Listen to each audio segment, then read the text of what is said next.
Hello everyone. So just before we start, we shot a few videos earlier this morning.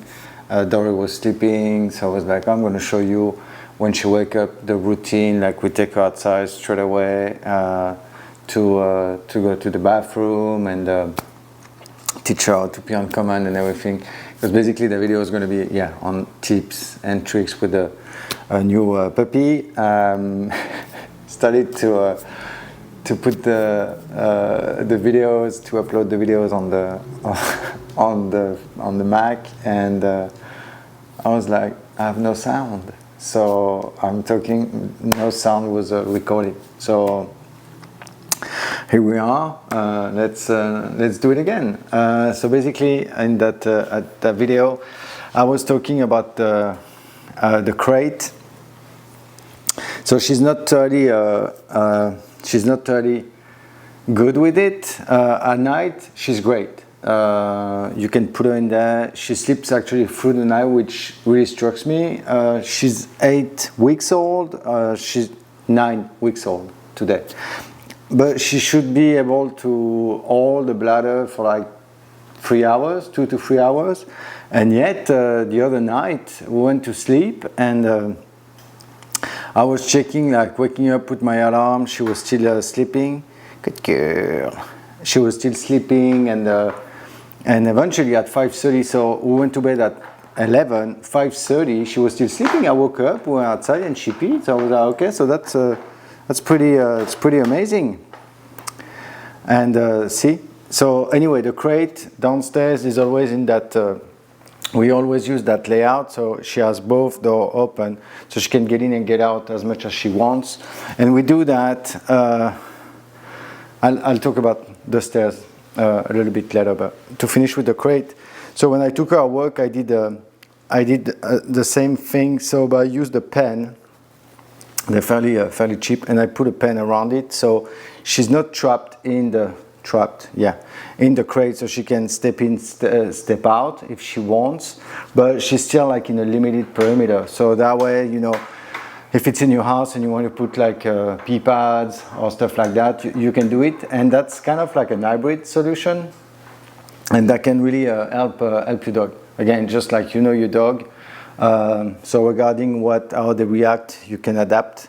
But for us, so far it works great. So at night, even if we don't put the music, as soon as she's in the crate, she falls asleep. So we're really getting there. Again, it's baby steps, consistency versus intensity, and you'll get there. About the layout, so when we are downstairs, we set the crate this way because we don't want her to go upstairs. Because she's a puppy, every puppy, like a baby, like humans, you know, the bones obviously don't have the adult length. I mean, they would have to keep growing. So some part of the bones are still soft, the growth plates, all of that. So you can Google it. But the idea is like these soft tissues.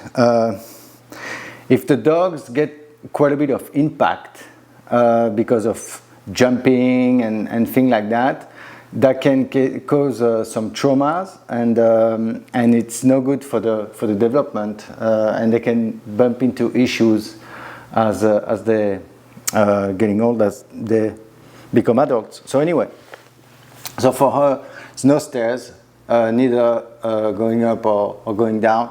Going up, I would say, shouldn't be too bad because she's not landing hard. But still, we don't take the risk. Because even the hips and stuff, we don't want like, you know, issues down the road. So anyway, no stairs. And when she gets to us, I'll show you how I give the treat. I give the treat to her, because a puppy, obviously, they're short, they're small, so they always try to reach. And what they do, they try to make themselves bigger, taller. So they always raise the paws and kind of like. Sort of like jump, but when they land on the front paws, I mean it's really it can be really traumatic. So plus keep in mind, the puppy, they do that. When she does that with me, she reaches my knees or like lower thighs. when she's going to be fully grown, she's going to be on my chest, and I don't want that. So as you introduce your puppy to like treats and stuff like that, you don't want to misshape or create bad behaviors that doesn't seem too bad right now, because again, they're small, but what they're going to be, it's like the same thing. I'll make a video about that. When you walk your dog on a leash, when you start to do the leash walking with a puppy, if you walk at your normal pace, the puppy is going to have to go quite fast. But if you go that a lot, they're going to learn how to walk this fast. But when they're going to be bigger, the stride's going to be longer, and then they're going to keep pulling. So all of that, keep in mind that they're growing, they're small. So yeah, sometimes it can be that can throw you off a little bit. So that's another stairs. I'll show you. Yeah, actually she's playing right now. I'm gonna go get the treats and show you how I teach her a name and to get the recall and what I call the attention noise. So when she's doing something with the other dogs, because she can be they settle, but she doesn't settle. I mean, she does, but you know, she's a puppy, so she can get excited about quite a few things. She wants to engage and play, and same thing with the mouthing. I'll make maybe another video about that, because they can be mouthy and bite a bit. So anyway, so when she's annoying the other dog, I do that interruption noise, which is the attention noise, and so that's gonna put her attention on something else. She's gonna come to me, get the treat, and she's gonna stop annoying the dogs. And so that's a good recall. That's a good recall trick. Let me get the.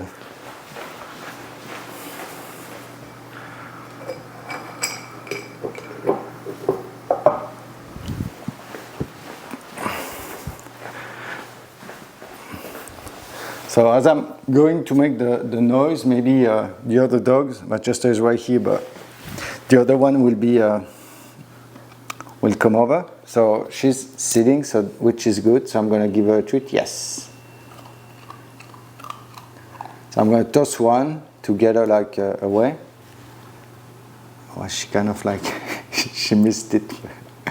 Yeah, it's the puppy, huh? So even the senses, the sight and stuff, there's a little delay. They don't see as clear. They don't, yeah.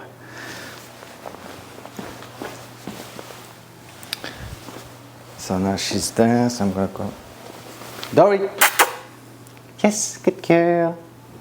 See, she comes. There you go, just that. Yes, it's like the clicker, so I don't do the clicker too much, but I'm using the yes. So I want her to sit now. Sit. Yes.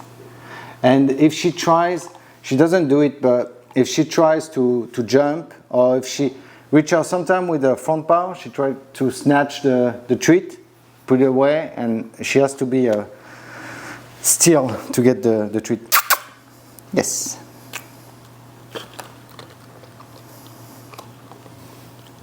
And see, I push a little bit and she sits, and yeah, that's good.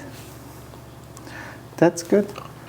So yeah, that's the idea. When you give the treats, they have to remain calm, steady, still. And so did I have, I don't think, yeah, I think that's it. Maybe I'll make another video, or I'll try to, because she just went to the bathroom not that long ago. She did the number 1 and number 2. But again, she was, basically what we did is she was sleeping. I woke her up because it was time for her to go. So I just woke her up. We worked outside, and oh yeah, that's the tip I wanted to give you for the housebreaking. So we walked outside, went on the grass.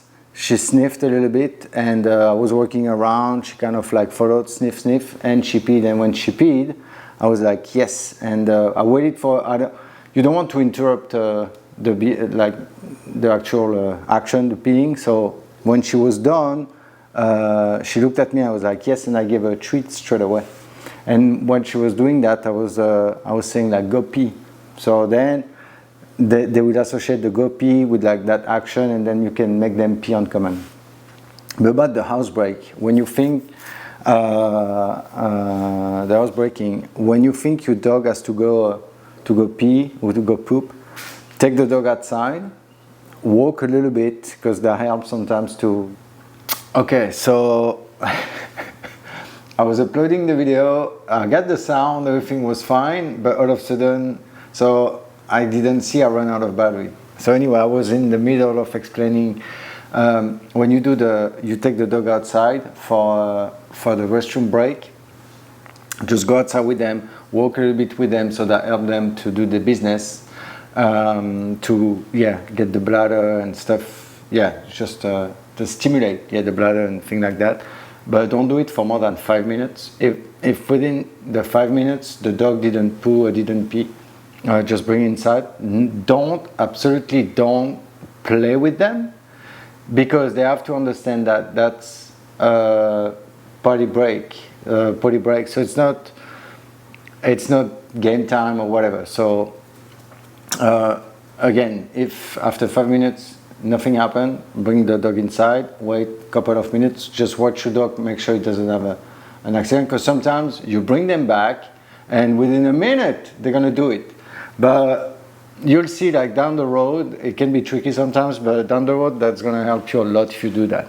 So bring the dog back inside, wait, and if no accident occur and you were on top of it, and within 10 minutes just try again, go outside, and eventually they do it. That happened with Dory. Sometimes you will have an accident, but it's better to do it that way than taking the dog and spend 30 minutes outside waiting for him to pee, because that time is not valuable. I mean, you didn't play really with him, so it was useless at that point. So maybe the dog was just sniffing around, and anyway, to me it's a waste. It's definitely a waste of time, and it can be confusing for the dogs. So, and I think this time that's it.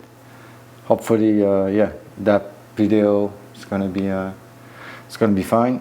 If you have issues, struggle, like I do with the freaking video right now. So if you have any issues or concern, reach out, and I'll get back to you. All right, so see you next time.